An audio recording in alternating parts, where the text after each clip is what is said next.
You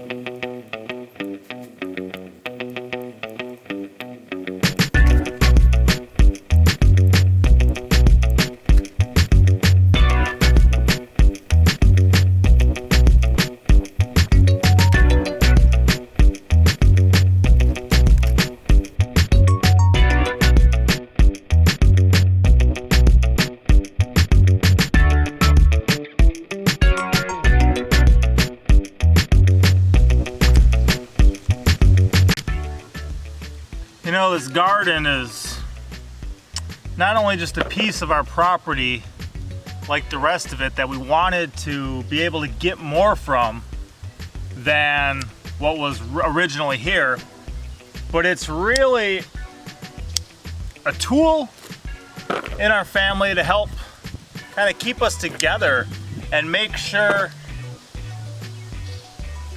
that we're actually getting real healthy, nutritious food. I plan on doing one soon about fertilizer too. For those of you who are interested, I see one of my older videos about fertilizers getting quite a bit of interest, so I know that people are really looking into that now as a lot of people start getting out to gardening. But the cool thing is, my life is going to be focused on who I am to God, who I am to my wife, and who I am to my children, before it's what I do to make money or other things. So from that point of view, if I'm gonna focus on those three, it's gonna be most important to me to be able to find creative ways to do things. And part of this is I don't wanna be gone for the rest of my life for the next 40 years until I retire and my kids are grown and gone and my wife is old and wrinkly and, you know, I can barely walk. I don't want to just sign up to be gone for that amount of time. So everything I can do like this to help drop the cost of living provides an opportunity for me to need to leave to earn less money. And that's really a driving factor in this garden, and one reason I invest as much time as I do in here. I know a lot of times when I make videos out here I'm by myself, but a lot of times if the children are done with their school or done with other things, they'll be out here too helping, and a lot of them really want to. So I'm gonna give you guys a little tour today, show you a couple things, talk a little bit about it, just snipping up some peas for later right now. And one thing you'll notice in my garden, there's a lot of peas. Come along. So it's a little wilty right now, but this is our main kind of salad garden right now. A lot of the purple lady bok choy, I can just take the young plants and snip them off at the bottom and use the whole thing at once. But I find it works better for me just to snip off selectively different leaves, let them actually go to seed, allow me to preserve this variety, to have my own seeds and go. These guys are pretty cool. The oak leaf lettuce has been doing really good. More purple lady bok choy going to seed here. I forget what kind of lettuce this is, but I'm really liking this too. And you know, here's an example of just one head of lettuce. This all comes from one root, and I've just been kind of cutting around the outside. If I wanted to, I could snip the whole thing off. But I find if I just kind of keep going around the outside, I get all that food, it keeps making more, and then eventually it may bolt too, and I can have a more secure thing of seeds here. So this is a fence line. Eventually I'm going to grow some beans up it, I believe. But right now it's got peas on it. And here's some Mandan Bride corn here and here. This stuff we're hoping to use to make some of our own cornmeal this year. And it's a 60-day corn, so it goes really quick. It's kind of a short, small, compact plant. A little volunteer cilantro in there. And then there's peas over here with some sorghum in the middle. And a whole bunch of peas over here too. And you know, I've got a lot more to go. One thing I did is I pretty much planted peas everywhere that I had trellises. And then as you see here, as these peas get up and over, I'm going to have these Chinese red noodle beans that are starting to grow already come take it over after them. So good way to get multiple crops from the same thing. This I'm actually going to have to remove. That'll be up in my fertilizer video, but that's stinging nettle there. Here I've just got, yeah, this is actually straight out of the woods, guys. Look at how tall this is. This is me sticking out my arm pretty much straight all the way down to there. Some of the wild garlic. Here we've got clary sage coming in really big. This is going to be tomatoes on this line. They're just getting started. A lot of my tomatoes and peppers are just making out to the garden now.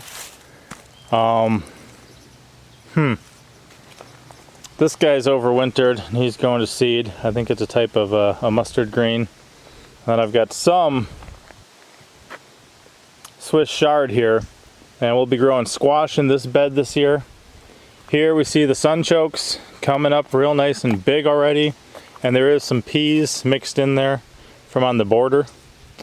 You may have seen when I got into trouble that even my daddy couldn't get me out of. I dropped a tree on here and then I cleaned it up, and then I dropped another tree on here. So on the bright side, I didn't replace it or fix it in between, but this is my cold hardy kiwi trellis. Part of what I had going on here is there was a number of trees leaning over this garden area. I said I gotta get rid of them, and unfortunately twice I landed one right on top of here. So this is one of my projects soon, is just to clean this up. And this is probably the coolest thing with our peas.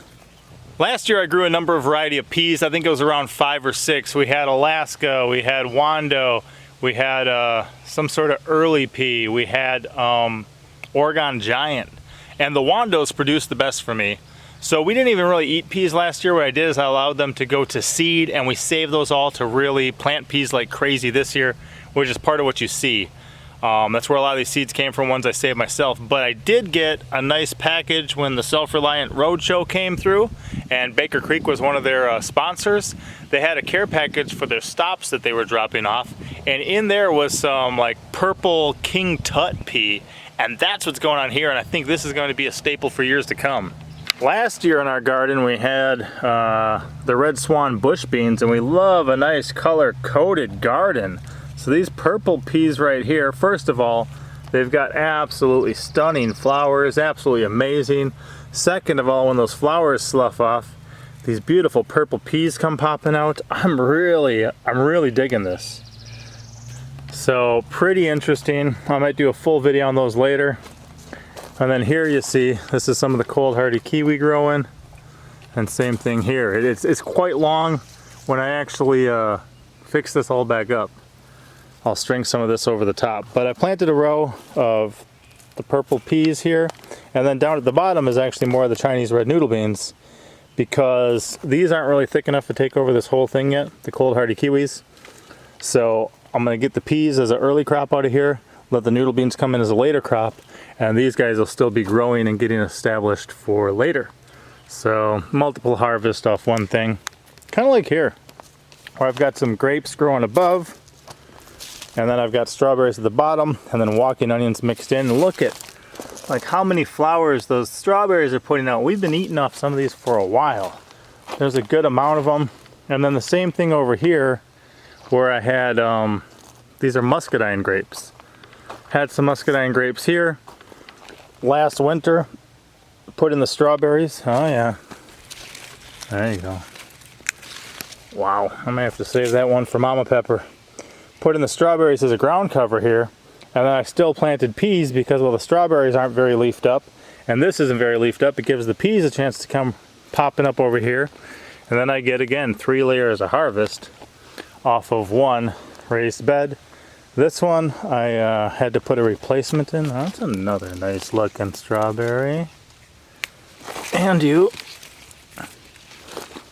But I had to put a replacement muscadine grape in, so that's in the middle here, and it's green. It is growing down there, so the muscadine will eventually cover this, but it's pretty much 3 in a row.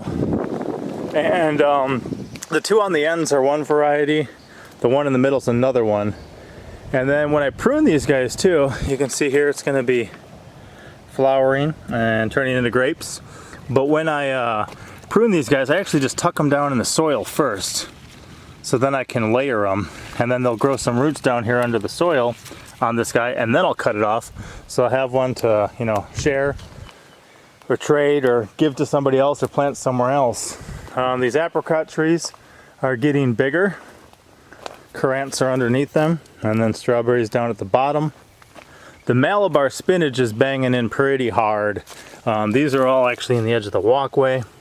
They're going to come in here though and cover this whole trellis once the peas get done. Back over there I should actually show you guys a little better. Walking onions on the edge of here, and for me too, like these radishes, I wanted to plant some. I didn't get them all in kind of early enough for them to do really good, but if I plant them a little later and just let them go to seed, then I still got some biomass out of them. I got seeds out of them, and I have a fresh stock of seed. So that's one thing not everyone kind of thinks of too. There's a number of plants where if you plant later in the year than you should, some of your cooler weather plants, they're going to bolt. They're going to go to seed a lot quicker. But you're like, oh, I missed my spring planting. I'll have to wait for fall. And if you do that, then you've got seeds that are really 6 months older. So if you want to keep a fresh supply of seeds on hand, you know, save some of your original ones, but then plant like half of them. And what you'll do is you'll get a seed crop through the summer that then you've got fresh ones to start with the following late fall or winter or next spring or whatever you're doing. So I just like to keep my my stock fresh. I like to kind of have seeds constantly coming in. And then the main thing in this bed is actually just trifoliate citrus, which are these two trees here, starting to grow up bigger with rhubarb underneath them. But I just use the radishes as a ground cover here, and the kids have been eating a lot of raw rhubarb lately. We have, of course, something similar over here to everywhere else where we're growing the peas. Got the peas going, and then I've got the Horizon Japanese wing beans we just planted. I think Red Pepper did that for me the other day. I guess I'll take a loop around this way. Catnip and figs coming in. Some yarrow as well. The hops are growing up on the back wall. I will say, do not plant hops in your garden. Give them a special place somewhere you can devote some space to them, but really it's best not to plant them in your garden. I'll probably go into depth on that later. Getting asparagus established here in the front. Here again, we've got peas. I'm not sure what I'll grow up on this one later, but right now it's cranking out the peas, and there's some sunflowers and sorghum in the middle. Peas are doing all right. A couple little purple lady bok choys on the outside. Mama Pepper wanted to crank out some potatoes this year, so she planted this, and I've already added some depth to it, and she planted this one too.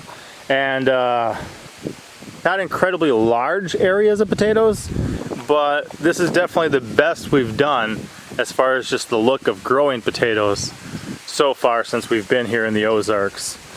This is going to be the Korean goji berry, this whole wall. Some of it's really getting big. And I've actually been eating some of the leaves this year too, just because there's multiple purposes that these things are good for. A lot of people only eat them for the berries, and that's what I did too, but I'm trying to make sure to get the most out of a lot of my crops and kind of have one of the most diverse diets that I've had as well. This one I'm going to be planting squash in. There are a couple potatoes from last year that kind of popped back up. This is going to be young pepper seedlings that are growing. Horseradish is going good on the back row, and prickly pear. Here we've got some Yasta berries. Yasta berries, a member of the Ribes family, made I think back in the 70s in Germany by combining a currant with a gooseberry, and they got the Yasta berries. Got a wild plum and an apricot above there. Some oak leaf lettuce up here too, and I've got to weed my walkways. Just haven't got there yet. And this should be some arugula, going to seed, doing well. Back row is our golden yellow raspberries, and you can see they're shooting out into the pathway. I keep lifting them from the pathway and putting them in buckets and pots that I can share with others or start more on our property. I want to put in a rock wall between here and the pasture and get some other things going. But to me, I don't mind this. If the weeds I'm pulling are very useful and they can bless others or be used somewhere else ourselves, I don't mind them coming up the path. The aronia, once again, putting forth a lot of berries this year. Got some different onions from last year underneath there with this bed of dill and currant here. These guys are absolutely huge. Love that they are going to seed. It was just an onion from last year. We let it overwinter. Here we have Korean goji berries peeking out of another strawberry bed. So beautiful strawberries here with Korean gojis poking out the top. Nice bench a neighbor gave us. And then here, these guys are actually just the wild gooseberries. These are the wild gooseberries from in the woods around here. I'm not sure how much that you guys can make out, but there are just berries. Oh yeah, here's a good example. Everywhere through here, there's so many berries. So one thing I wanted to be doing, well, this one's about ripe. See, this variety turns purple when they're ripe, but there's so many berries coming in here, and I wanted to be doing things like this persimmon that was already here, keeping it. It's one of the natural native species here. And then I'm growing actually some of the wild garlics underneath here. See the scapes shooting around here right now. And then all this, wow, some of those are really huge. That's pretty good considering this is an unrefined, you know, genus. It's just wild ones. But they're doing really good. And there's gonna be a huge crop of these. So I just wanted some of the natural things from the area because they already grow here. They already do well here. They're already acclimated to this area. And just kind of see how they're doing. Here's some more rhubarb we cut back recently. And this will probably be squash as well. We're not there yet. I've got a number of planting to do. Here we have our burnet, which is a salad green, I think from over in the UK. It is going to seed really hard right now, which is amazing. So I have 3 plants from last year which are sprawling out, and actually looks like they're regrowing from the base really good too. That's cool. Maybe I'll cut this all back when the seeds are fully mature and save those. And then I planted some more for this year just because I wasn't sure if they would seed and be done and die. So I wanted to establish some more. This is another apricot tree. You see peas over here. And this one was actually covered with wild passion fruit last year, this one here. So I'm hoping it comes back on its own. If not, I've got some I can transplant into it, but we're letting the peas kind of just crank out their thing first. Our kale is flowering hard. There's gonna be so many seeds from this kale. Absolutely love the look of that. Planted it end of last winter, beginning of last spring. It's just rocking hard. Here's 3 cherry bushes with some wild garlic growing beneath it. I think this is some chicory in the back over there. A different type of kale here. Wild carrot, or not a wild carrot, but a carrot from last year we're letting go to seed. And then we'll probably plant those later in the fall. This one's going to have the snake gourds growing on this trellis this year. But peas are rocking it out right now. Here we've got a row of apricot trees with comfrey underneath. And I had some people who wanted some seeds from comfrey, so I'm actually letting this go to seed this year. And yeah, there should be quite a bit of that. They're forming up in there. So pretty good to see. We'll see what I do with this bed. This was a type of raspberry somebody was just throwing out, so I figured I'd give it a chance. They didn't like it for some reason. I'll see how it does for us. And that's kind of like the main garden area. I've got a lot of pepper plants to be getting in. We've got a number of raised beds in front of the chickens. We're doing in front of our poultry area. There is a little more over here. Marshmallow in the back row. This is the Paz red, white, and blue corn I think I got from Mimsy's garden. We've got some cucumbers growing here. There's some other ones planted in the back row. These ones are like the bush cucumbers. Those are the vining. Here, Monster Truck was working on some projects, lifting some of the Malabar spinach and catnip seedlings we had around. So those are just a gift to other people. This one might be planted with squash or watermelons too. And then here in the shade back here, you have some garlic, some walking onions, and this big one, fuzzy one in the middle, is going to be the St. John's wort. So obviously I still got to phase through this area. I'm working through some of this stuff here. It looks nice, it looks green, a lot of food is coming out of it, a lot more will. There's a certain amount of perennials that work really well.